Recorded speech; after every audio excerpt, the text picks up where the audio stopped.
कहते हो क्या? वो भी नहीं कहता, वो हमारा पिता है और हमारे बच्चे के हम पिता हैं। हमने कभी अपने बच्चे से नहीं कही, अपनी बच्ची से नहीं कही कि बेटा हमसे प्यार करो। कहते हैं कि हम कभी बच्चों से, लेकिन सहज प्यार बच्चों का अपने माता पिता के साथ होता है। कई बच्चे, अच्छा एक चीज और देखिए आप, जिस बच्चे की गहरी आसक्ति अपने माता पिता में होती है, गहरा प्यार होता है, तो माता पिता का भी विशेष स्नेह उस बच्चे के साथ होता है। बेशक उसने 6 बच्चे पैदा करे हैं, लेकिन जिस बच्चे का मान सम्मान मर्यादा जो बच्चा अपने माता पिता की रखता है, तो माता पिता की आत्मा स्वतः उसके लिए टूटती है। ऐसे ही परमात्मा पिता है। अगर आप उसके लिए बिल्कुल सही सांचे में पुत्रवत उतरोगे, तो परमात्मा आपके लिए 24 घंटे खड़ा है।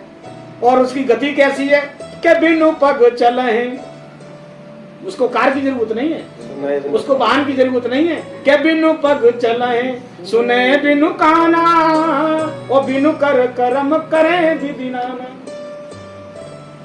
सारे काम ऑटोमेटिक भगवान करते हैं। ये केवल सत्संग में कही गई सामान्य बात नहीं है, ये बहुत असामान्य बात है। करते हैं, ये 100% तय है। लेकिन किसका? जैसे हमारा बच्चा हमारे प्रति समर्पित होगा, हमारा बच्चा जब हमारे प्रति समर्पित होगा, श्रद्धा से, भाव से, मान सम्मान से, क्रिया से, तो पिता समर्पित हो जाता है, स्वतः ही सब छोड़ देता है। ऐसा नहीं है कि और बच्चों का वो ख्याल नहीं रखता, ख्याल तो उनका भी रखता है, लेकिन विशेष स्नेह प्राप्त नहीं होता उनका, विशेष स्नेह प्राप्त नहीं होता। कल वो भी पीड़ा परेशानी में आएगा तो पिता उस बच्चे का भी ख्याल रखेंगे। लेकिन आप सोचो, पिता की स्मृति में एक वो होता है कि हम भगवान को याद कर रहे हैं, तो हम भगवान को याद करें कोई बड़ी बात नहीं है, सामान्य सी बात है, क्योंकि सभी भगवान को याद करते हैं। बड़ी बात जब है जब हमारी याद भगवान करें। तो हमारी याद भगवान कब करेंगे? जब हम उस क्रिया के योग अपने आप को बनाने का प्रयास करेंगे। और नहीं बना पा रहे हैं तो पर सीधे हाथ खड़े करके भगवान की शरणागत हो जाओ। या तो बनाने का प्रयास करो, पुरुषार्थ करो, तो पुरुषार्थ से आप बना सकते हो। आपके अंदर इतनी क्षमता है कि आप पुरुषार्थ से भी अपने पिता को अपनी ओर आकर्षित कर सकते हो। या फिर बिल्कुल मर जाओ, गिर पड़ो उनके पैरों में, अब तुम जानो हमें नहीं मालूम। तो या तो समर्पण के द्वारा, या साधना के द्वारा, या सकाम के द्वारा, या निष्काम के द्वारा, तो ही मार्ग है।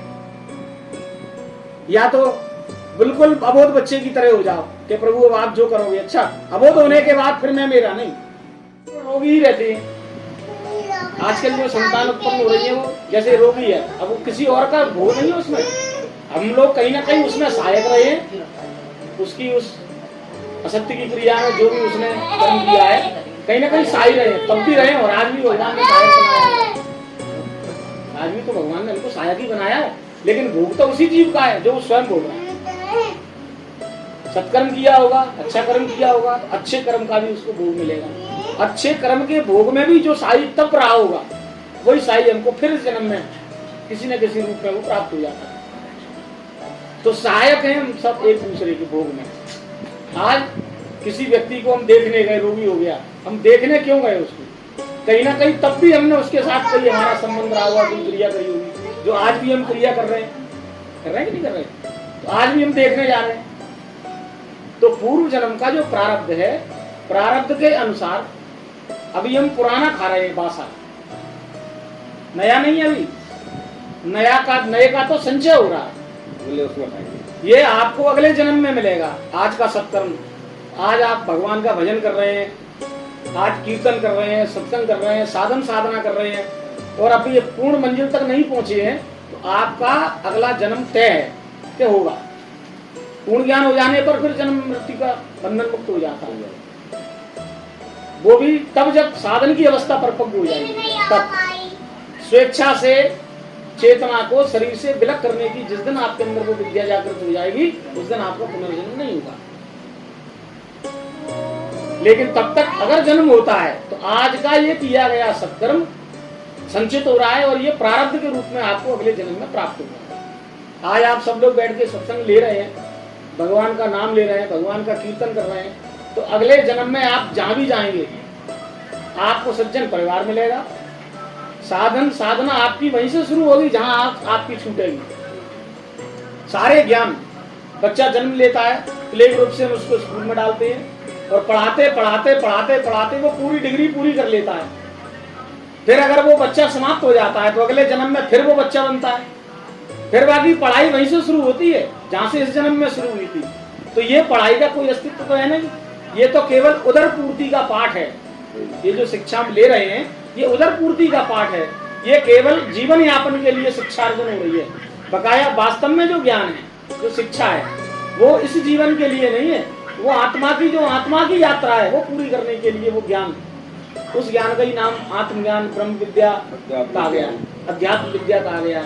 तो जब हम जहाँ से हमने लेना शुरू कर दी, मान लो हमारा प्रारब्ध था किसी जन्म का, तो हमको इस वक्त सत्संग की स्थिति में हम और आप बैठे हैं, तो ये हमारा पूर्व प्रारब्ध है। कहीं ना कहीं ये चेतनाएं पहले से राम नाम से जुड़ी हैं, बहुत पहले से जुड़ी हैं, इसलिए वो संस्कार हमारे अंदर पड़ा हुआ है। आज हमारे चित्त की वृत्ति परमात्मा की ओर, संतों की ओर, ग्रंथों की ओर, धर्म की ओर, मर्यादा की ओर अनवरत जाती है। चित्त की जो वृत्तियां हैं, उन्हीं वृत्तियों के अनुसार जो ईश्वरीय विषय है, ईश्वरीय विषय क्या है? ज्ञान, धारणा, जप, तप, समाधि, संयम, ये सब ईश्वरीय विधा है। तो इन विधाओं की ओर स्वतः हमारा मन आकर्षित होता है। क्यों? क्योंकि पूर्व से वो पहले से पड़ी हुई है हमारे अंदर।